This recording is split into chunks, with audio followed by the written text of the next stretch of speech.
ગુજરાતમાં આમ આદમી પાર્ટી અને કોંગ્રેસ ઇન્ડિયાનું ગઠબંધન થતાં કોંગ્રેસના સાંસદ અને કોંગ્રેસના દિગ્ગજ નેતા નારણ રાઠવાએ આપી પ્રતિક્રિયા। ગુજરાતમાં આમ આદમી પાર્ટી અને કોંગ્રેસનું ઇન્ડિયા ગઠબંધન થતાં કોંગ્રેસના રાજ્યસભાના સાંસદ અને કોંગ્રેસના દિગ્ગજ નેતા નારણ રાઠવાએ આપી પ્રતિક્રિયા। ગુજરાતમાં ઇન્ડિયા ગઠબંધન થતાં કોંગ્રેસ અને આમ આદમી પાર્ટીને ફાયદો થશે। નારણ રાઠવા આમ આદમી પાર્ટીના કાર્યકર્તાઓ પણ રાહુલ ગાંધીના ભારત જોડો ન્યાય યાત્રામાં સાથ અને સહકાર આપી રાહુલ ગાંધીને ભારત જોડો ન્યાય યાત્રામાં ભાગ લેશે એવી એમને સંપૂર્ણ ખાતરી છે। નારણ રાઠવા ભરૂચ બેઠકમાં કોંગ્રેસનું હાઈકમાન્ડ જે નક્કી કરશે એ રીતે મુમતાજ પટેલ અને ફૈઝલ પટેલને ચાલવું પડશે। નારણ રાઠવા। Bureau report Rehan Patel, Chhota Udepur.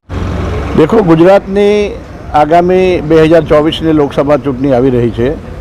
એમાં ઓલ ઇન્ડિયા કોંગ્રેસ કમિટી, અમારી સ્ક્રીનિંગ કમિટી અને હાઈ પાવર કમિટીએ દરેક દેશના અલગ અલગ રાજ્યોની અંદર કેટલી પાર્ટી કયા રાજ્યમાં મજબૂત છે અને એના હિસાબે ગઠબંધન કરવા માટેની પણ વાત હાઈકમાન્ડે કરી હતી।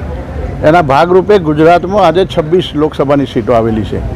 26 લોકસભાની સીટોની અંદર હમણાં 2 દિવસ પહેલાં ટેન્ટેટિવ, હજુ તો ચર્ચા વિચારણા ચાલશે, પરંતુ ટેન્ટેટિવ 26માંથી આપ પાર્ટીને ગઠબંધન માટે એક ભરૂચની લોકસભા અને એક ભાવનગરની લોકસભા આપવા માટેનું એક આયોજન કર્યું છે।